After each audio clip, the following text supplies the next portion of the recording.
ಜನವಿರೋಧಿ ರಾಜ್ಯ ಸರ್ಕಾರ ಪೆಟ್ರೋಲ್ ಮತ್ತು ಡೀಸೆಲ್ ದರವನ್ನು ಅಪಾರ ಮಟ್ಟದಲ್ಲಿ ಏರಿಸೋದ್ರ ಮೂಲಕ ಕರ್ನಾಟಕ ರಾಜ್ಯದ ಜನತೆಯ ಪರವಾಗಿ ಅವರ ಬದುಕಿನ ಮೇಲೆ ದೊಡ್ಡ ಬರೆಯನ್ನು ಎಳೆದಿದೆ. ಕೂಡಲೇ ಈ ಸರ್ಕಾರ ಬೆಲೆ ಏರಿಕೆಯನ್ನು ಹಿಂದಕ್ಕೆ ಪಡಿಬೇಕು. ಸಿದ್ದರಾಮಯ್ಯನವರ ನೇತೃತ್ವದ ಸರ್ಕಾರ 2 ವರ್ಷದಲ್ಲಿ 2 ಲಕ್ಷ ಕೋಟಿ ರೂಪಾಯಿಗಳನ್ನು ಸಾಲ ಮಾಡಿದೆ. 2 ವರ್ಷದಲ್ಲಿ SC STಗಳ ಅಭಿವೃದ್ಧಿಗಾಗಿ ಇದ್ದಂತಹ ಮೀಸಲು ಹಣ 25,000 ಕೋಟಿ ರೂಪಾಯಿಗಳನ್ನು ಬೇರೆದಕ್ಕೆ ದುರ್ಬಳಕೆ ಮಾಡಿಕೊಂಡಿದೆ. ಈ ಸರ್ಕಾರ ಬಂದ ತಕ್ಷಣ ಹಾಲಿನ ರೇಟ್ ಹೆಚ್ಚಾಯಿತು, ಕರೆಂಟ್ ರೇಟ್ ಹೆಚ್ಚಾಯಿತು, ಸಾರಾಯಿ ರೇಟ್ ಹೆಚ್ಚಾಯಿತು, ಬಸ್ ಚಾರ್ಜ್ಗಳ ರೇಟ್ ಹೆಚ್ಚಾಯಿತು, ಸ್ಟ್ಯಾಂಪ್ ಡ್ಯೂಟಿ ಹೆಚ್ಚಾಯಿತು, ವೆಹಿಕಲ್ ಟ್ಯಾಕ್ಸನ್ನು ಹೆಚ್ಚಿಗೆ ಮಾಡಿದೆ, ಬಿತ್ತನೆ ಬೀಜದ ದರವನ್ನು ಕೂಡ ಹೆಚ್ಚಿಗೆ ಮಾಡಿ ಅದರ ಮೇಲೆ ಮತ್ತೆ ಡೀಸೆಲ್ ಮತ್ತು ಪೆಟ್ರೋಲ್ ಏರಿಕೆಯ ಬಿಸಿಯನ್ನು ಈ ಜನರಿಗೆ ಮುಟ್ಟಿಸಿದೆ. ಹಾಗಾಗಿ ನಾಳೆ ರಾಜ್ಯಾದ್ಯಂತ ಭಾರತೀಯ ಜನತಾ ಪಕ್ಷ ಇದರ ವಿರುದ್ಧ ತೀವ್ರವಾದಂತಹ ಪ್ರತಿಭಟನೆಯನ್ನು ಹಮ್ಮಿಕೊಂಡಿದೆ.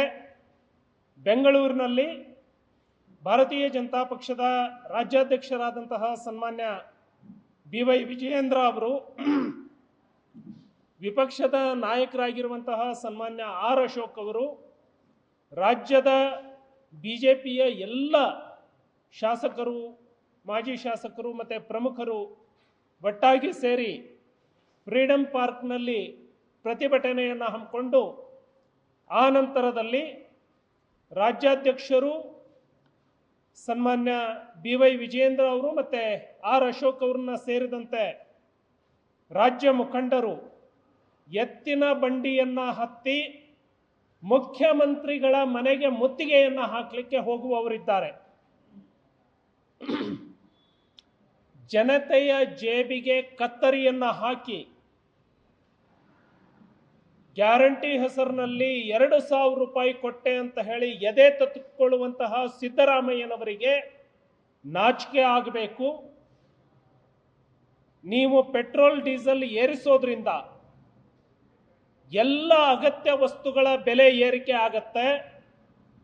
ಈ ರಾಜ್ಯದ ಹುಟ್ಟುವ ಮಗುವಿನಿಂದ ಹಿಡಿದು ವೃದ್ಧಾಪ್ಯದವರೆಗೆ ಪ್ರತಿಯೊಬ್ಬರಿಗೂ ಕೂಡ ಇದರ ಹೊಡೆತ ನೇರವಾಗಿ ಬೀಳುತ್ತೆ. ಹಾಗಾಗಿ ಕೂಡಲೇ ಈ ಬೆಲೆ ಏರಿಕೆಯನ್ನು ಹಿಂಪಡಿಬೇಕು. ರಾಜ್ಯಾಧ್ಯಕ್ಷರು, ವಿಪಕ್ಷ ನಾಯಕರು ಎತ್ತಿನ ಬಂಡಿಯನ್ನು ತಗೊಂಡು ಮುಖ್ಯಮಂತ್ರಿಗಳ ಮನೆಯನ್ನು ನುಗ್ಗೋರಿದ್ದಾರೆ ಅಂತ ಹೇಳಿ ನಾವು ಹೇಳ್ತಾ ಇದ್ದೇವೆ.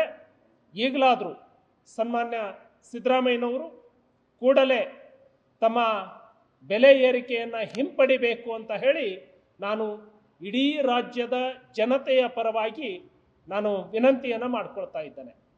ಭಾರತೀಯ ಜನತಾ ಪಕ್ಷ, ಲಾರಿ ಮಾಲೀಕರ ಸಂಘ, ಹಮಾಲರ ಸಂಘ, ಆಟೋ ರಿಕ್ಷಾಗಳ ಸಂಘ, ಕನ್ನಡ ಪರ ಚಳುವಳಿಗಳ ಸಂಘಟನೆಗಳಿಗೆ, ದಲಿತ ಸಂಘಟನೆಗಳಿಗೆ, ರೈತ ಸಂಘಟನೆಗಳಿಗೆ ವಿನಂತಿಯನ್ನು ಮಾಡಿಕೊಳ್ಳುತ್ತೆ. ನಾಳೆಯ ಹೋರಾಟದಲ್ಲಿ ಈ ಸರ್ಕಾರ ಸ್ಪಂದಿಸದೇ ಇದ್ದರೆ ಮುಂದೆ ರಾಜ್ಯಾದ್ಯಂತ ಕೈಗೊಳ್ಳುವಂತಹ ಹೋರಾಟದಲ್ಲಿ ಎಲ್ಲ ಸಂಘಟನೆಗಳು ಕೂಡ ರಾಜ್ಯದ ಜನತೆಯ ಪರವಾಗಿ ನಿಲ್ಲಬೇಕು. ಈ ಸರ್ಕಾರಕ್ಕೆ ಎಚ್ಚರಿಕೆಯನ್ನು ಕೊಡಲಿಕ್ಕೆ ನೀವು ಬೆಂಬಲವನ್ನು ಸೂಚಿಸಬೇಕು ಅಂತ ಹೇಳಿ ಎಲ್ಲರಲ್ಲೂ ಕೂಡ ನಾನು ಮನವಿಯನ್ನು ಮಾಡಿಕೊಳ್ತಾ ಇದ್ದೇನೆ. ನ್ಯೂಸ್ ಫಸ್ಟ್, ನಿರ್ಭೀತಿಯಿಂದ ನಿಮ್ಮ ಪರವಾಗಿ.